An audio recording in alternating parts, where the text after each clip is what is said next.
আসসালামু আলাইকুম প্রিয় দর্শক, সবাই কেমন আছেন? আশা করি সবাই ভালো আছেন। তো আপনাদের সামনে আমি নিয়ে এসেছি লাউ চিংড়ি। আজ আমি লাউ চিংড়ি কীভাবে রান্না করব তাই আপনাদের সাথে দেখাবো। তো সবাই আমার সাথে থাকুন, চলেন দেখে আসি কীভাবে লাউ চিংড়ি রান্না করি।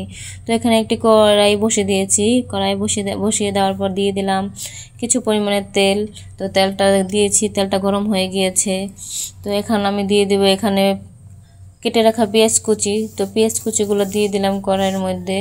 তো এগুলো খুব ভালো করে নাড়াচাড়া দিয়ে ভাজতে থাকবো ভাজতে ভাজতে এটাকে এত সুন্দর করব যে এটার রং হবে একদম একদম বাদামি কালার। তো বাদামি কালার হয়ে গিয়েছে। তো এখন আমি এখানে দিয়ে দিলাম চিংড়ি মাছ।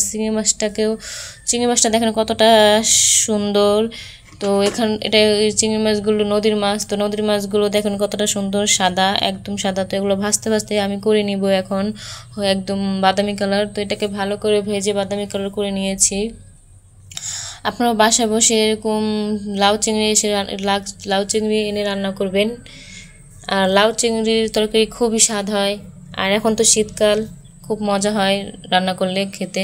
তো এখানে আমি দিয়ে দিলাম এখানে এক কাপ পরিমাণ পানি দিয়ে এখন এখানে আমি দিয়ে দিব আদা বাটা, রসুন বাটা, দিয়ে দেব 1 চামচ হলুদ, দিয়ে দেব হালকা পরিমাণের মরিচ। লাউর সাথে মরিচ দিতে হবে একদমই হালকা, না হলে লাউর তরকারি মজা লাগবে না কিংবা স্বাদ হবে না। তো এখানে দিয়ে দেব আমি 1 চামচ লবণ।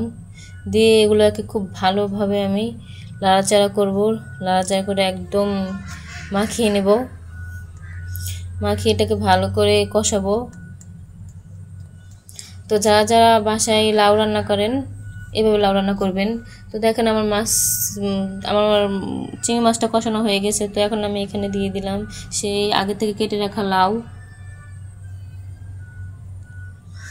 তো দেখেন আমি লাউ দিয়ে খুব ভালোভাবে এটাকে লাড়াচাড়া দিতেছি খুব ভালো করে।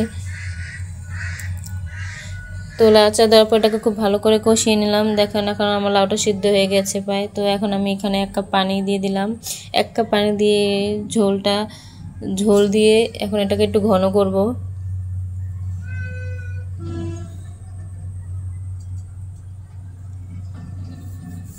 তো দেখেন আমার এটা লাউ 1 কাপ পানি দিয়েছি, দেওয়ার পরে এটাকে এখন ঢেকে দিয়েছি। ঢাকার পর দেখেন এটা উতরে গেছে।